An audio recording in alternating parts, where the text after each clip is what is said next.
Okay team, we're going to start you off with the easiest component, which is the brass filler rod shaft. To start a new part, just click on the new from this welcome menu, and this will open you up to this menu here. What we want to select when we're selecting parts or making parts is standard millimeter IPT. So double click on that one and it will open up your screen. Just waiting. Here we go. Alright. So to start every new part, what you want to do is create 2D sketch, which is just up here in the top left corner. Click on that one. Now for 2014 users, you'll see this screen, but if you're using 2012, which is on the desktops in the CAD room, then you won't see this and it should come up with a little grid line. So just click that, and now you're in sketch mode, which is this little green menu just here. All we want to do here is create the diameter for the shaft. Alright, so just up here in the sketch menu, select circle. Now bring the cursor back down to the middle, which is the origin. You'll see it go green, and then just click once and then drag out. Drag it anywhere and then click down.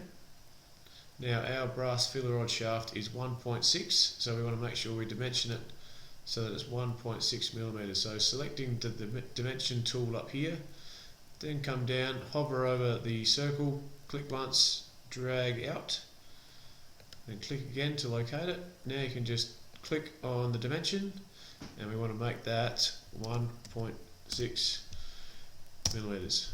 There we go. Okay, finish the sketch and then we'll show you what to do next. Okay, now we've finished our sketch, we're going to move in to make it 3D. So to do that, we want to use a menu at the top which is called Extrude.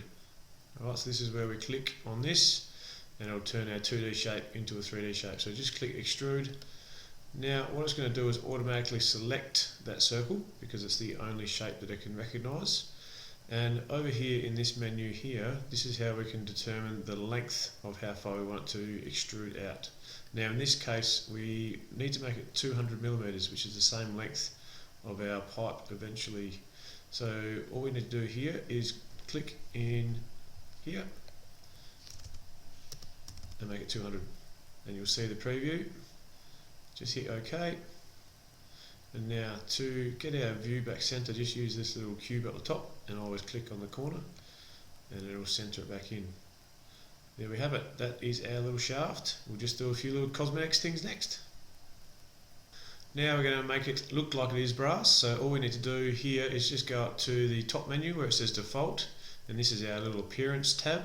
So all we want to do here is scroll through different materials that we can pick. Now it was made out of brass, so hopefully there's some brass in here somewhere, and there it is, brass satin. That'll do. You should see it change the colour. So now we can have a look, we'll zoom in and we can see it's nice and shiny for us. So that, ladies and gentlemen, is how you draw the brass filler rod shaft for your pump assembly. Good luck.